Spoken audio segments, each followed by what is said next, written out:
Podcast di 1001 Koin kali ini kita bakal ngebahas dan mengulas lebih jauh tentang aset EOS. Nah, apa sih aset EOS itu? EOS adalah sebuah proyek yang memanfaatkan jaringan terdesentralisasi berbasis blockchain untuk memfasilitasi pengembangan, hosting, ataupun di apps dalam skala komersial. Dengan fitur-fitur inti yang disediakan, EOS menjadi platform yang memungkinkan bisnis ataupun individu untuk menciptakan aplikasi terdesentralisasi dengan cara yang mirip dengan aplikasi web tradisional. Dengan fitur-fitur inti yang disediakan, EOS menjadi platform yang memungkinkan bisnis ataupun individu untuk menciptakan aplikasi terdesentralisasi dengan cara yang mirip dengan pembuatan aplikasi web tradisional. EOS memiliki kemampuan untuk memberikan akses dan autentikasi yang aman, hosting data, mengelola penggunaan, memberikan izin, dan memfasilitasi komunikasi antara di apps dan internet. Dalam beberapa pemikiran, EOS bahkan dibandingkan dengan Google Play Store ataupun App Store dari Apple. Karena EOS mampu memberikan lingkungan yang serupa dengan aplikasi yang terdesentralisasi. EOS dirancang untuk meniru kinerja komputer di kehidupan nyata dan mengadopsi konsep komputasi yang sudah dikenal dalam perangkat lunak. Platform ini mengimplementasikan 3 jenis sumber daya yang mendukung jaringan blockchain EOS. Yang pertama ada bandwidth. Bandwidth ini bertanggung jawab atas penerimaan dan pengiriman di seluruh jaringan EOS. Mirip dengan peran lebar pita dalam komputer nyata. Sumber daya ini mengatur lalu lintas data antara pengguna, aplikasi, dan node jaringan. Yang kedua ada computation atau CPU, melibatkan pemrosesan aktual yang diperlukan untuk menjalankan di apps di jaringan EOS. CPU ini menangani perhitungan kompleks dan logika yang diperlukan dalam eksekusi di apps, memastikan aplikasi berjalan secara efisien dan responsif. Yang ketiga ada stage storage atau RAM. Ini digunakan untuk menyimpan data di dalam blockchain EOS yang dapat diakses secara instan. Sumber daya ini memungkinkan di apps untuk menyimpan dan mengambil data dengan cepat, serta memfasilitasi kinerja yang optimal dan interaksi yang lancar antara pengguna dan aplikasi. Dengan mengadopsi konsep ini, EOS memungkinkan pengembang dan pengguna di apps untuk mengalami lingkungan yang lebih mirip dengan komputer konvensional, dengan alokasi sumber daya yang dapat dioptimalkan sesuai kebutuhan aplikasi. Hal ini mendorong fleksibilitas, skalabilitas, dan kinerja yang tinggi dalam ekosistem aplikasi terdesentralisasi di EOS. Nah, tadi kan kita udah ngebahas latar belakang EOS itu bagaimana ya. Nah, sekarang kita beralih ke tokennya. Pemilik EOS ini memiliki opsi untuk penguncian token atau staking. Mereka dapat memilih dan mempengaruhi peraturan perangkat lunak serta berkontribusi dalam proses validasi blockchain. Selain itu, token EOS berfungsi sebagai alat transaksi di platform EOS yang memiliki kapasitas jaringan yang sangat tinggi, yaitu mencapai 1 juta transaksi per detik. Tinggi sekali ya. Melalui staking, pemilik EOS memiliki peran yang lebih aktif dalam ekosistemnya.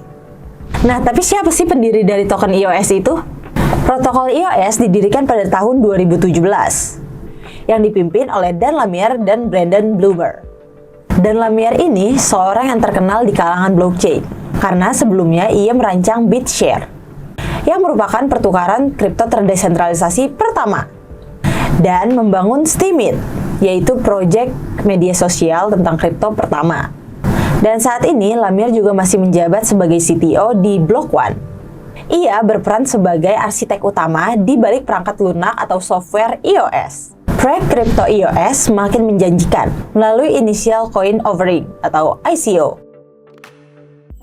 yang berlangsung selama 1 tahun, dimulai pada tanggal 26 Juni 2017. Selama ICO tersebut, Block One berhasil mengumpulkan 1 miliar token EOS dan berhasil mengumpulkan dana sebesar 4 miliar US dollar. Penjualan token EOS ini bahkan menjadi salah satu acara ICO terbesar dalam sejarah industri kripto. Wah, gede banget sih pasti acaranya ya.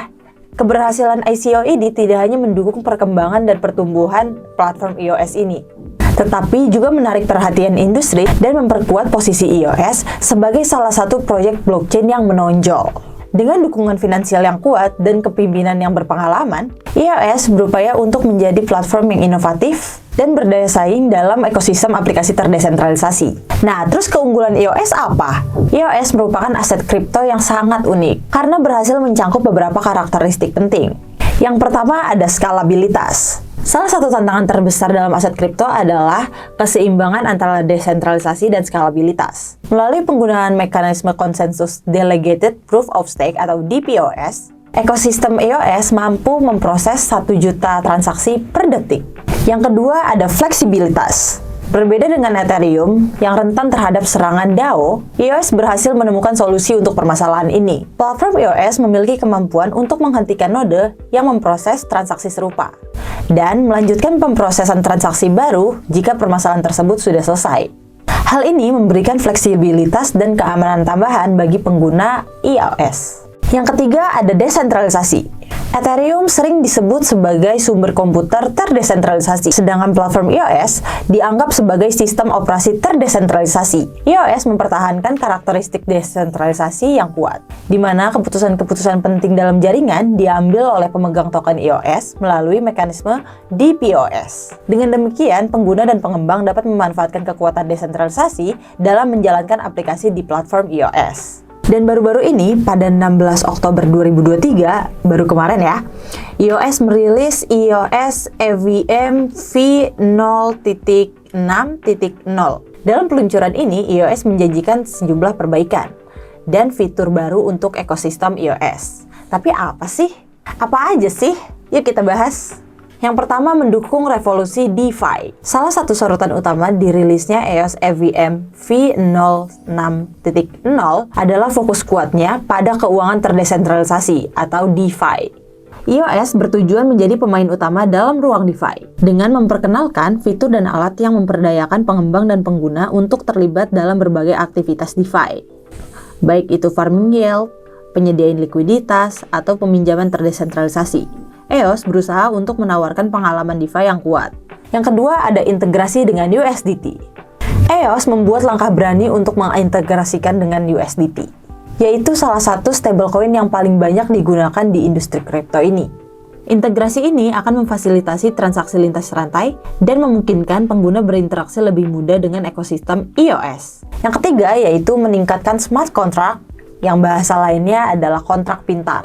Kontrak pintar adalah tulang punggung dari platform blockchain manapun, dan EOS mengakui pentingnya mereka. Dengan dirilisnya ini, memperkenalkan perbaikan yang signifikan dalam kemampuan kontrak pintar EOS. Pengembang mengharapkan alat yang ditingkatkan, fleksibilitas yang lebih besar, dan meningkatkan keamanan saat membuat dan mendeploy kontrak pintar. Keempat ada optimasi manajemen sumber daya. Mengoptimalkan manajemen sumber daya, memastikan bahwa sumber daya jaringan dialokasikan dan digunakan secara efisien. Pengguna dapat berharap biaya yang lebih rendah dan kinerja jaringan yang lebih baik, serta membuat pengalaman EOS mereka menjadi lebih lancar dan lebih cost efektif. Kelima, ada pengembangan yang didukung oleh komunitas. EOS selalu menghargai komunitasnya. Dengan dirilisnya ini membuktikan komitmennya terhadap pengembangan yang didorong oleh komunitas. EOS EVM versi 0.6.0 mencerminkan dedikasi platform ini untuk mencapai kebutuhan pengguna dan mengintegrasikan umpan balik komunitas. Semoga peluncuran EOS EVM versi 0.6.0